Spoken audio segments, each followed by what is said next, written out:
শিক্ষার্থী, আসসালামু আলাইকুম। আমি মুন্নাহার টঙ্কা, প্রভাষক রসায়ন, রাজধানী আইডিয়াল কলেজ। কেমন আছো তোমরা? আশা করি তোমরা সবাই ভালো আছো। অনেকদিন পরে তোমাদের সাথে দেখা হলো। আমরা শুরু করেছিলাম রসায়ন দ্বিতীয় পত্রের পরিমাণগত রসায়ন। আমরা কিন্তু রসায়ন প্রথম পত্রের রাসায়নিক পরিবর্তন শেষ করেছি এবং আমাদের বাকি আছে শুধু কর্মমুখী রসায়ন। এবং এটা খুবই ইজি একটা চ্যাপ্টার, যে এখানে সবই থিওরিক্যাল প্রশ্ন এবং সেটা নিয়েও আমরা আলোচনা করব। কিন্তু রসায়ন দ্বিতীয় পত্র আমরা একটু এগিয়ে নিয়ে যাই। ইতিমধ্যে আমরা জুম ক্লাসের মাধ্যমে কিন্তু আমাদের রাসায়নিক পরিবর্তন শুরু করেছি এবং আমরা 2টা ক্লাস করেছি। নেক্সট আমাদের বৃহস্পতিবারে ক্লাস আছে। এখন আমরা অনলাইনের মাধ্যমে পরিমাণগত রসায়ন কিন্তু আমরা এগিয়ে নিয়ে যাচ্ছি। তাহলে আমরা প্রথম যে ক্লাসটা করেছিলাম সেটা হচ্ছে থিওরিক্যাল, এরপরে আমরা একটা গাণিতিক সমস্যা নিয়ে কথা বলেছিলাম। আজও আমরা গাণিতিক সমস্যা নিয়েই কথা বলবো, কারণ আমি তোমাদেরকে বলেছি পরিমাণগত রসায়ন আমাদের অধ্যায়টা হচ্ছে গাণিতিক সমস্যা রিলেটেড। অর্থাৎ এখানে আমরা থিওরিক্যাল প্রশ্ন খুব কম পাবো, গাণিতিক সমস্যা আমরা বেশি পাবো।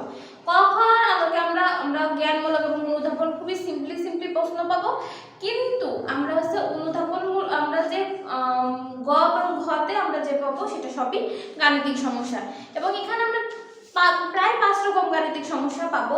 একটা হচ্ছে আমরা পিপিএম রিলেটেড করলাম এবং এর আগে আমরা পরিমাণ নির্ণয়, মোলার ঘনমাত্রা নির্ণয়, মূল সংখ্যা এগুলো নিয়ে একটা ক্লাস করেছি। এরপরে আমাদের আছে জারণ সংখ্যা রিলেটেড, ভেজাল নির্ণয়, এরপরে আছে আইডোমেট্রির অঙ্ক, এরকম বিভিন্ন রকম অঙ্ক আছে, টাইট্রেশনের অঙ্ক আছে। এখন আমরা এক একটা স্টেপ যাই। আজও আমরা যে ক্লাসটা করবো সেটা গাণিতিক সমস্যা রিলেটেড প্রশ্ন, আমরা সমস্যায় সমাধান করব।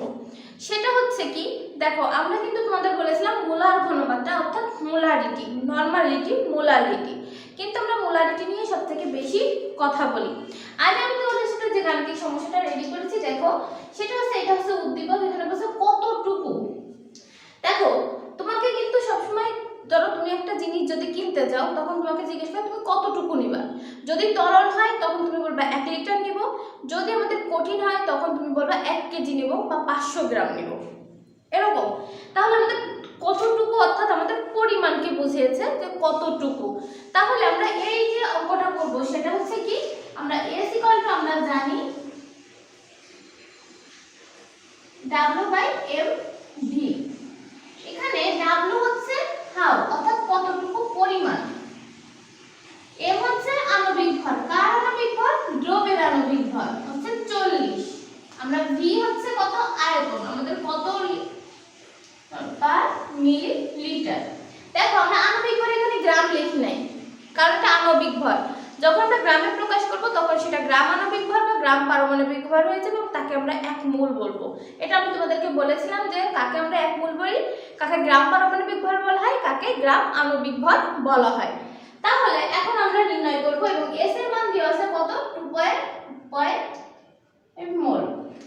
তাহলে আমাদের W এর মানটা বের করতে হবে, আমরা খুব অনায়াসে বের করে ফেলতে পারবো। এখন আমরা মানগুলো বসিয়ে দেই।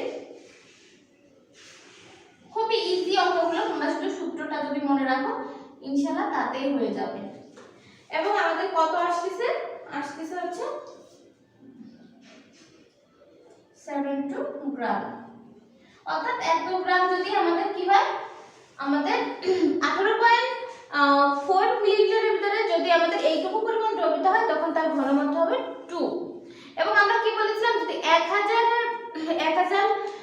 মিলিলিটার ভিতরে যদি আমরা কি করতে পারি, যে 1 মোল দ্রব দ্রবীভূত করতে পারি, তার ঘনমাত্রা হবে 1। এটা কিন্তু আমাদের মোলারিটি বা মোলার ঘনমাত্রার সংজ্ঞাতে ছিল। এখন দেখো আমাদের পরের অঙ্কে বলতেছে যে ঘনমাত্রাকে ppm এককে প্রকাশ করো। দেখো এই যে আমরা গাণিতিক সমস্যাটা, এখানে কি আমাদের ঘনমাত্রা দেওয়া আছে? হ্যাঁ, ঘনমাত্রা দেওয়া আছে। অতএব আমাদের ঘনমাত্রা আলাদা করে বের করতে হবে না। এই ঘনমাত্রাকে আমরা কি করব? ppm এককে প্রকাশ করব। তাহলে ppm সমান কি ছিল আমাদের? Milligram per litre.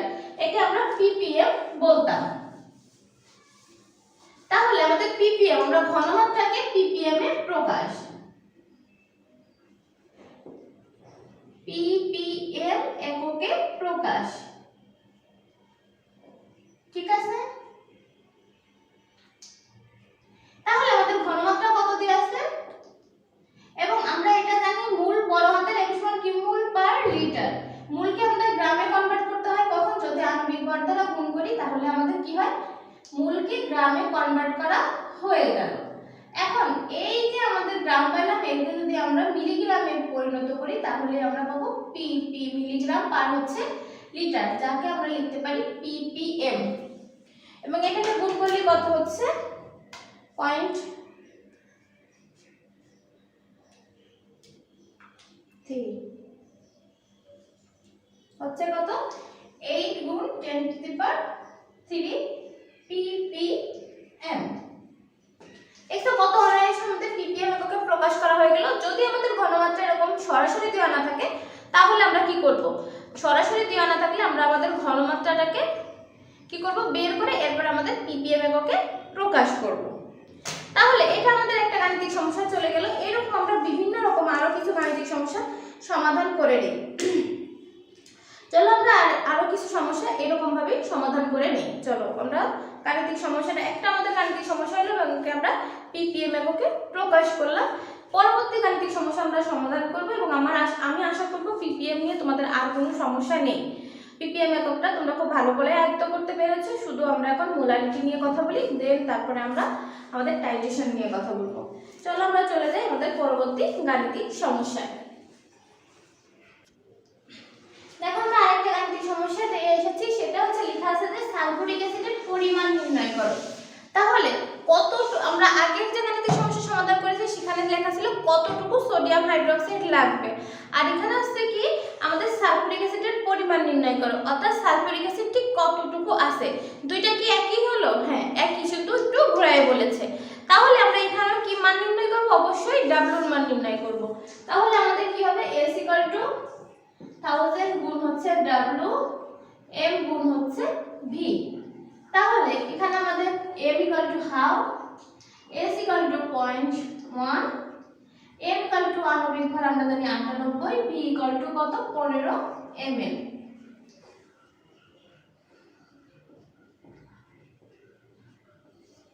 এখন আমরা মান বসিয়ে ফেলি, সেটা হচ্ছে 0.1 গুণ হচ্ছে 98 গুণ হচ্ছে 15 ভাগ হচ্ছে 100। তাহলে আমাদের কত হচ্ছে 1.475। তাহলে আমাদের সালফিউরিক অ্যাসিডের পরিমাণ কত 0.147 গ্রাম। এরকম আমরা অনেক আরো কিছু গাণিতিক সমস্যা সমাধান করব। সেটা হচ্ছে এখন আমরা ধরো একটু টাইট্রেশন রিলেটেডে চলে যাব, যে আমাদের দ্রবণ প্রস্তুত করতে ঠিক কতটুকু লাগবে। এরকম ভাবে বিভিন্ন তোমার ভি এর মান চাইতে পারে, এস এর মান যদি তোমাকে বলে আয়তনটা পরিমাণটা দিয়ে দেয় তাহলে তুমি অনায়াসে এস এর মানটা নির্ণয় করতে পারবে।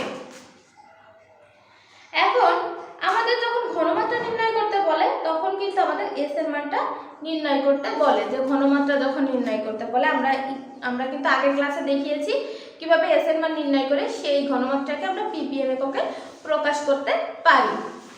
এখন আমরা আরেকটা গাণিতিক সমস্যায় চলে যাব, সেটা হচ্ছে এই রিলেটেড থেকে বাইরে তোমরা S = এইরকম গাণিতিক সমস্যা আমার কাছে মনে হয় না তোমাদের আর কোনো সমস্যা হবে। আমরা এখন আরেকটা গাণিতিক সমস্যায় চলে যাই।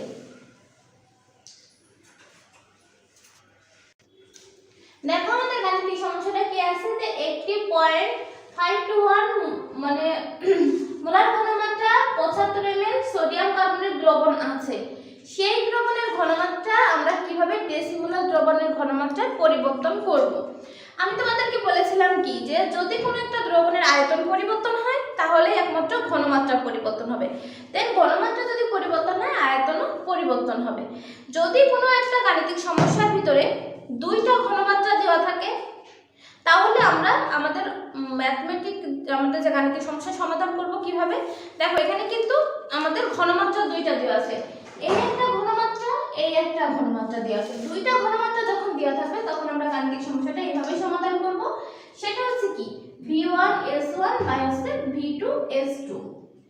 সবসময় মনে রাখবা V1S1 হচ্ছে জানা জিনিস, অর্থাৎ আমরা যেটা জানি, মানে আমাদের গাণিতিক সমস্যার মধ্যে যে পার্টটা দেওয়া আছে সেটা। অনেকেই দেখবো বলবে যে এরকম যে এটা হচ্ছে অ্যাসিডের অংশ, এটা হচ্ছে ক্ষারের অংশ, এরকম করে অনেক টিচাররা বলে থাকে।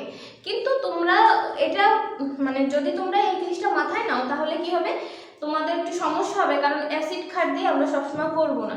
সবসময় তোমরা এইভাবে মনে রাখবা যে V1S1 হচ্ছে জানা জিনিস, অর্থাৎ যতটুকু আমরা আমাদের গাণিতিক যে সমস্যাটা দিয়েছে তার ভিতরে যে পার্টটা আমরা জানি সেটা হচ্ছে V1S1, আর V2S2 হচ্ছে যেটা পরিবর্তিত হয়েছে সেটা।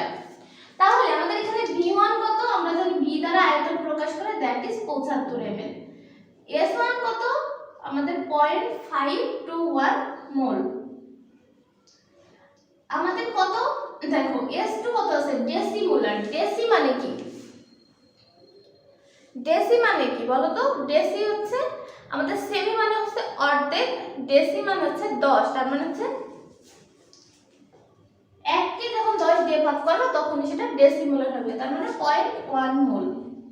আর V2 আমাদের চেয়েছে, অর্থাৎ আয়তনের মান ঠিক কত পরিবর্তন হইলে পারে আমাদের এইটুকু আমরা পেলাম, মানে অর্থাৎ আমাদের ঘনমাত্রা পরিবর্তন হলো। তাহলে আমরা এখানে আমাদের কি মান বের করব, V2 এর মান বের করব, V1S1 বাই হচ্ছে S2। V1 এর মান হচ্ছে 75 ml ভাগ হচ্ছে 0.521, S2 হচ্ছে 0.1। তাহলে আমাদের ঘনমাত্রা হচ্ছে কি কত, 390 ml। দেখো এই আয়তনটা ঠিক কোন আয়তন, তাহলে আমাদের আয়তন পরিবর্তন হয়েছে কত, আমাদের আগে ছিল 75, এখন পাচ্ছে 390, তাহলে আমাদের পরিবর্তন অর্থাৎ আয়তন বেড়েছে কতটুকু, তাহলে কতটুকু বেড়েছে বলো তো? তাহলে আমাদের কি হবে,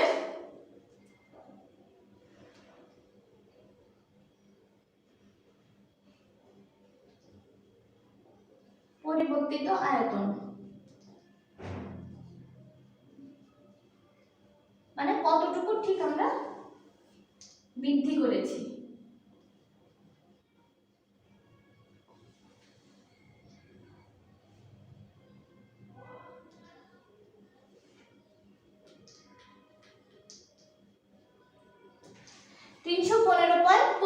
ml, এই যে আমরা যদি আমাদের কি 75 ml দেওয়া আছে, এই ml এর ভিতরে যদি আমরা কি করি 315 ml যোগ করি, মানে আয়তনকে পরিবর্তন করি, তাহলে কি হইছে আমাদের ঘনমাত্রা ঠিক এত হবে। এই আমাদের 75 কেন বলতেছি, 75 আমাদের ছিল, 75 আমাদের ছিল, এই 75 এর ভিতরে কি করব আমরা আরো কি করব, আমরা দ্রাবক যোগ করে দ্রবণ তৈরি করব। তাহলে কি হইছে 75 ছিল, তারপরে পরবর্তীতে এইটুকু হলো, তাহলে আমরা দ্রবণ মোট কতটুকু যোগ করেছি, দ্রাবক যোগ করেছে কতটুকু, এইটুকু ছিল, এইটুকু করলাম, এই দুইটা থেকে বিয়োগ করলে আমরা বের করতে পারবো যে ঠিক কতটুকু আমরা দ্রাবক যোগ করেছি। ঠিক আছে, এই হচ্ছে আমাদের গাণিতিক সমস্যা, যে আমাদের যদি আমরা 315 ml দ্রাবক যোগ করি, দ্রবণ তৈরি করি, বা 315 ml নিয়ে আমরা দ্রবণ যোগ করি, তাহলে একমাত্র ঘনমাত্রা ডেসিমোলারে পরিণত হবে। এরপর আমরা আরেকটা গাণিতিক সমস্যার সমাধান করব। চলো আমরা আরেকটা গাণিতিক সমস্যা চলে যাই।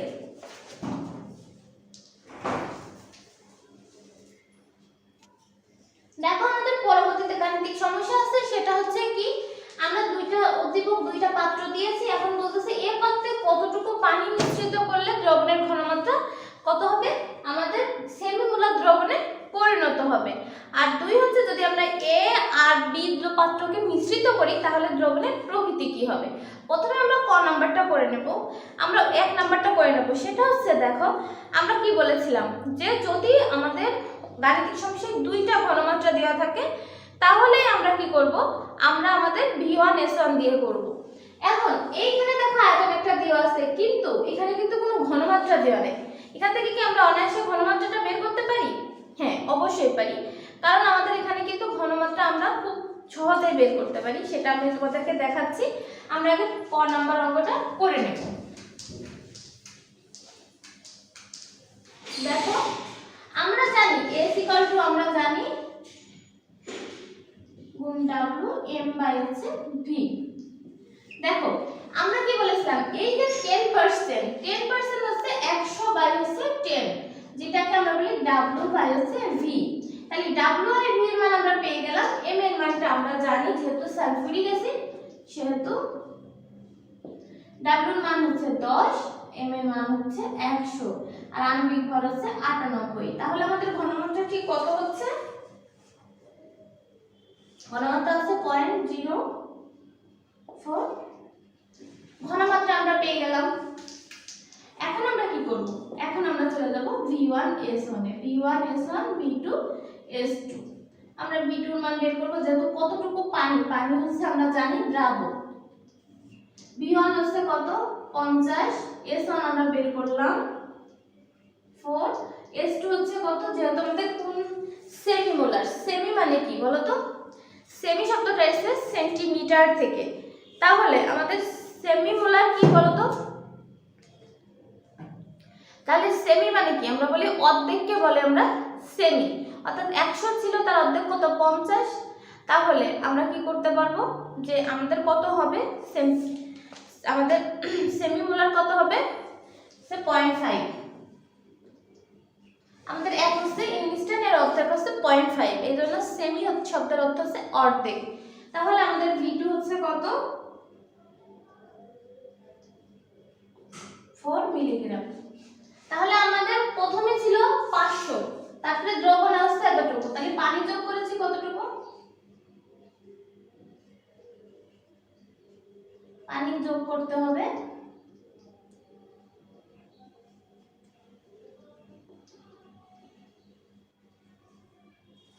কত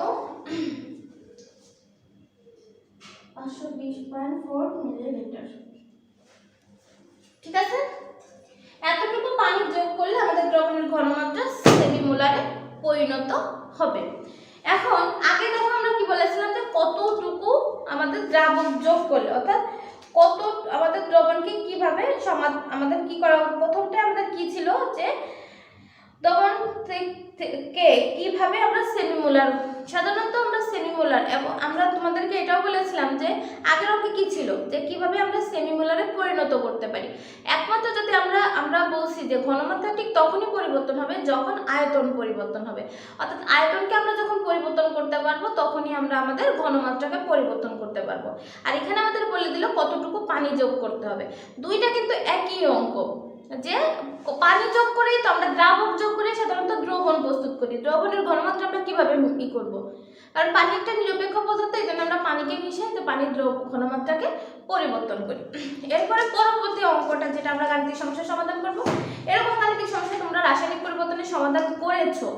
প্রকৃতি বলতে কি বোঝাচ্ছে, প্রকৃতি বলতে বোঝাচ্ছে দ্রবণটা আমাদের, যদি আমরা দুইটা দ্রবণকে মিশ্রিত করি তাহলে দ্রবণটা কি ক্ষারীয় হবে না অ্যাসিডীয় হবে, এটাকে বলছে প্রকৃতি নির্ধারণ। এখন যদি কোনো একটা দ্রবণকে একত্রে করতে হয়, অর্থাৎ মিশ্রিত করতে হয়, মনে করো যে তুমি একটা দ্রবণের সাথে একটা দ্রবণ মিশ্রিত করলা, তাহলে কি তারা বিক্রিয়া করবে না, ডেফিনেটলি বিক্রিয়া করবে, যেহেতু আমরা অ্যাসিড এবং ক্ষারের ব্যাপারে বলতেছি।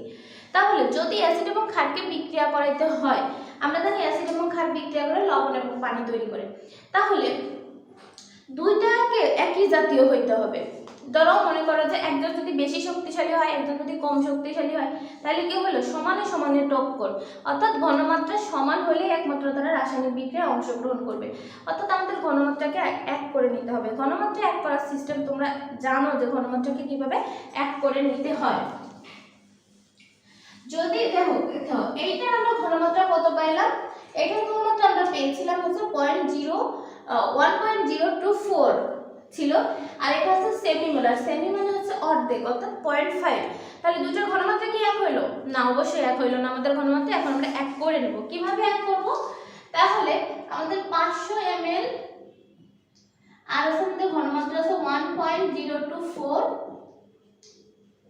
সালফিউরিক অ্যাসিড সমান হচ্ছে, আমরা এই দুইটাকে গুণ করে দিলে আমাদের ঘনমাত্রা 1 এ চলে আসবে। যখন তোমাদের কোনো অঙ্কের ভিতরে ঘনমাত্রা এক করা দিয়ে থাকবে না, তখন তোমরা এভাবে এক করে নেবে।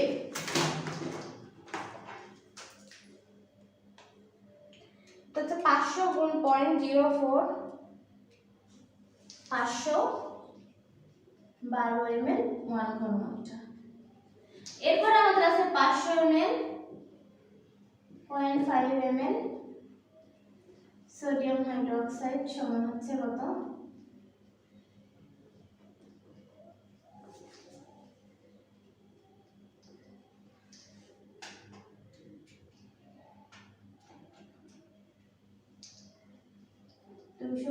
ml 0.1 ঘনমাত্রা। এখন আমাদের দেখো ঘনমাত্রা এক হয়ে গেছে, এর ঘনমাত্রা 1, এর ঘনমাত্রা 1, এখন এরা বিক্রিয়া করবে। সালফিউরিক অ্যাসিড বিক্রিয়া করবে আর সোডিয়াম হাইড্রোক্সাইড বিক্রিয়া করে আমরা জানি লবণ এবং পানি তৈরি করবে, সেটা হচ্ছে সোডিয়াম সালফেট আর হচ্ছে পানি। তাহলে এটা যদি হয় তাহলে আমাদের সালফিউরিক অ্যাসিড কত ছিল সবসময় মনে রাখবা। দেখো আমাদের এই যে আমরা সবসময় জানি অ্যাসিডের ঘনমাত্রা ক্ষারে যায়, ক্ষারের ঘনমাত্রা অ্যাসিডে আসে।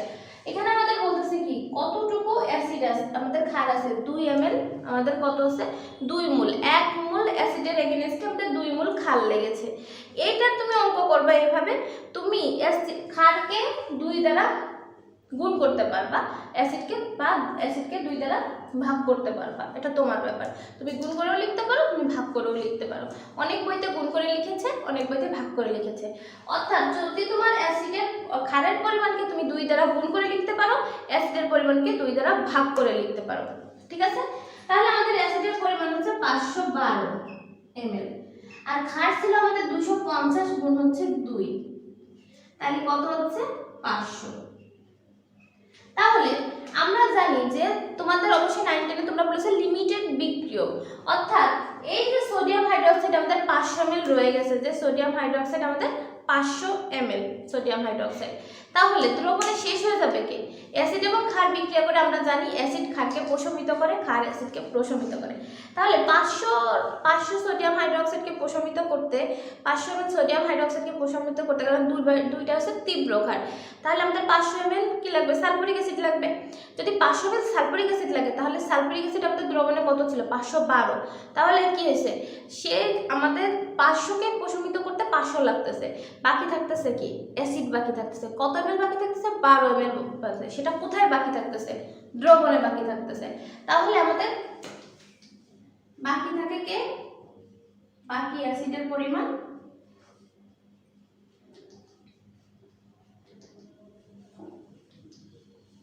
512 গুণ 500 অর্থাৎ 12 ml। 12 ml কি অ্যাসিড, তাহলে দ্রবণের প্রকৃতি কেমন হবে অ্যাসিডীয়। দ্রবণে কিন্তু ক্ষার আর নেই, কারণ ক্ষার অ্যাসিডের সাথে বিক্রিয়া করে শেষ হয়ে গেছে, কারণ ক্ষার এখানে লিমিটিং বিক্রিয়া ছিল। অর্থাৎ ক্ষার বলতেছে আমাদের 50 ml, আমাদের 500 ml আমি আসি, তাহলে 500 ml আমাদের লিমিটিং বিক্রিয়ক, যে হচ্ছে বিক্রিয়া শেষ হয়ে যায় তাকে আমরা বলি লিমিটিং বিক্রিয়ক। তাহলে এখানে লিমিটিং বিক্রিয়ককে আমাদের ক্ষার, তাহলে ক্ষার আমাদের দ্রবণ থেকে শেষ হয়ে গেছে, তাহলে দ্রবণে কি অবশিষ্ট আছে অ্যাসিড, এই জন্য দ্রবণের প্রকৃতি হবে অ্যাসিডীয়। অর্থাৎ দ্রবণের প্রকৃতি আমাদের বলছে দ্রবণের প্রকৃতি কিভাবে হবে, আমরা গাণিতিকভাবে বিশ্লেষণ করে বললাম দ্রবণের প্রকৃতি হবে অ্যাসিডীয়। এইভাবে আমরা দ্রবণের প্রকৃতি নির্ধারণ করব। তাহলে আজ এই পর্যন্তই আমরা আমাদের প্রকৃতি নির্ধারণ শিখলাম। আমরা আমাদের দ্রবণ প্রস্তুত করতে কতটুকু দ্রাবক লাগবে সেই সম্পর্কে কথা বললাম। এরপরে আমরা যে সম্পর্কে কথা বলবো সেটা হচ্ছে আমাদের টাইট্রেশন সম্পর্কিত কথাবার্তা, টাইট্রেশনের লেখচিত্র এবং টাইট্রেশনের গাণিতিক সমস্যা নিয়ে আমাদের পরবর্তী ক্লাস শুরু হবে। সেই পর্যন্ত সবাই ভালো থেকো, সুস্থ থেকো, আল্লাহ হাফেজ। পরবর্তী ক্লাসে খুব তাড়াতাড়ি তোমাদের সাথে আমার দেখা হবে।